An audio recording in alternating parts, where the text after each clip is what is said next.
Oke, halo teman-teman. Jadi di video kali ini kita akan membahas materi tentang strike dan dip. Setelah sebelumnya kita membahas tentang konsep-konsep yang akan kita pakai di sini. Jadi di sini aku akan mulai dari istilah dip terlebih dahulu. Jadi dip itu menyatakan kemiringan. Jadi kemiringan di sini itu kita bisa menggunakannya untuk kemiringan sebuah lereng atau perlapisan batuan. Nah, ya antara dua ini biasanya. Oke, kemudian lanjut saja ke gambarnya. Di sini aku ada dua buah gambar.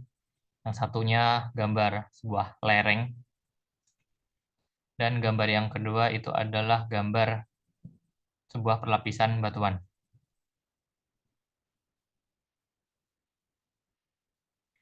Ini gambar lereng, ini perlapisan batuan. Jadi nilai dip itu adalah nilai kemiringan dari lereng ini diukur dari garis horizontal. Ini garis horizontalnya seperti ini. Jadi nilai dip dari lereng ini itu adalah nilai dari sudut ini antara lereng lereng ini dan garis horizontal. Kemudian jangan lupa juga arah dari dip ini itu selalu menuju ke arah menurun. Jadi arah dari dip ini itu ke sini. Bisa kita bayangkan kalau kita misal ada di sini, terus kita jalan ke arah sini, itu kan kita menuruni lereng. Oke, seperti itu. Jadi jangan sampai terbalik. Jadi arah dip itu arah menurun, bukan sebaliknya. Misal arah ke sini, terus ini dipnya. Kita perlu lihat dulu kalau kita misal di sini, kita bergerak ke sini, itu kan kita naik. Nah, berarti arah yang ini itu salah. Jadi arah dip itu selalu turun. Oke. Kemudian yang kedua itu perlapisan, itu juga sama. Dip itu sudut antara perlapisan itu dan garis horizontal. Jadi dip dari perlapisan itu adalah yang ini. Kemudian arahnya juga sama, yaitu arahnya jika kita mengikuti dip, itu kita akan turun. Jadi bukan sebaliknya. Karena kalau sebaliknya kita akan em, menuju ke arah naik, bukan turun. Seperti itu. Jadi yang ini salah.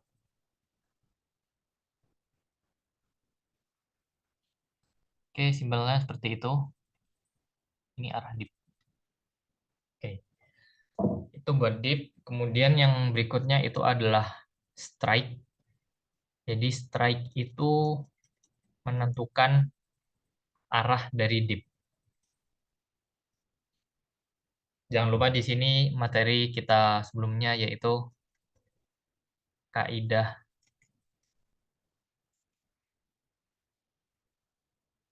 tangan kiri.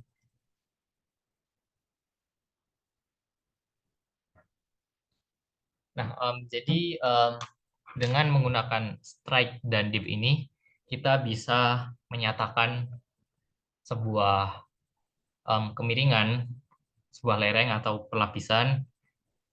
Kita bisa menyatakan bagaimana arah dari lereng itu menggunakan strike dan bagaimana seberapa besar kemiringan dari lereng itu menggunakan dip. Ya, jadi seperti itu. Kemudian untuk penulisan strike and dip ini itu biasanya kita tulis seperti ini. Yang pertama kita tulis arah strike-nya, kemudian garis miring dip-nya. Jadi yang pertama ini strike, kita untuk strike kita menggunakan sistem azimut atau miring yang kita pelajari sebelumnya. Kemudian garis miring. Kemudian setelah garis miring kita tulis dipnya. Nah, ini kita tulis dalam satuan derajat. Oke, seperti itu.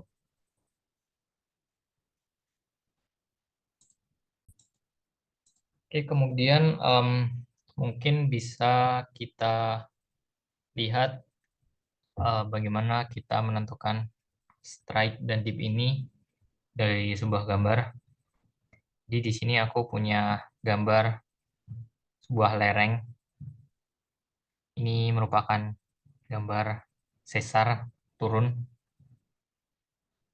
Nah, misal gambar lerengnya seperti ini. Nah, aduh, sebentar. Oke, jadi seperti ini gambarnya. Kita punya sebuah lereng pendek di sini. Ini adalah gambar sesar. Jadi kita di sini bisa lihat arah kemiringan lerengnya. Ini ke arah sini, ke arah kanan. Karena kalau ke arah kanan kita akan menuruni lereng ini. Jadi besar dip dari lereng ini itu bisa kita tentukan dengan mencari sudut antara lereng ini dan garis horizontal. Jadi di sini adalah besar dipnya. Atau kita juga bisa mencari dip dari lapisan yang bawah, ini sama aja. Kemudian arah strike-nya kita gunakan kaidah tangan kiri. Jadi jika arah dipnya ke arah kanan, maka strike-nya itu ke arah sini. Nah, ini itu adalah nilai strike-nya. Strike. Oke. Jadi dari um, nilai strike dan dip ini kita bisa menuliskannya ke bentuk seperti ini dan itu akan itu akan memuat informasi tentang bagaimana arah dan bentuk dari lereng kita ini. Oke, kemudian contoh yang lainnya adalah jika kita punya sebuah perlapisan batuan. Jadi di sini ada sebuah lapisan batuan. Kita juga menggunakan strike dan dip ini untuk menentukan arah dan kemiringan dari pelapisan batuan ini.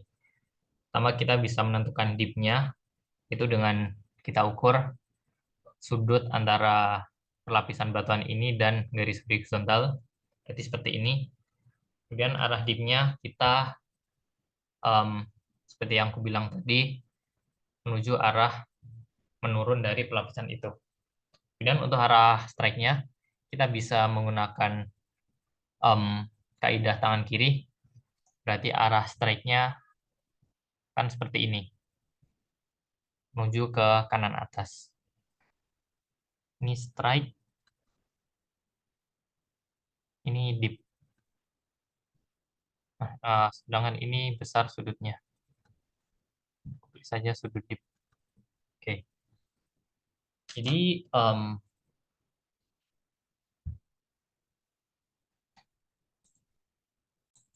Jadi kesimpulannya strike itu menentukan arah dan dip itu menentukan kemiringan. Kemudian kita menentukan arah dari keduanya ini menggunakan kaidah tangan kiri dan strike dan dip itu digunakan untuk menentukan arah dan kemiringan dari sebuah pelapisan. Setidaknya seperti itu. Oke. Jadi sekian dari video ini. Terima kasih sudah menonton dan sampai jumpa di video yang lainnya.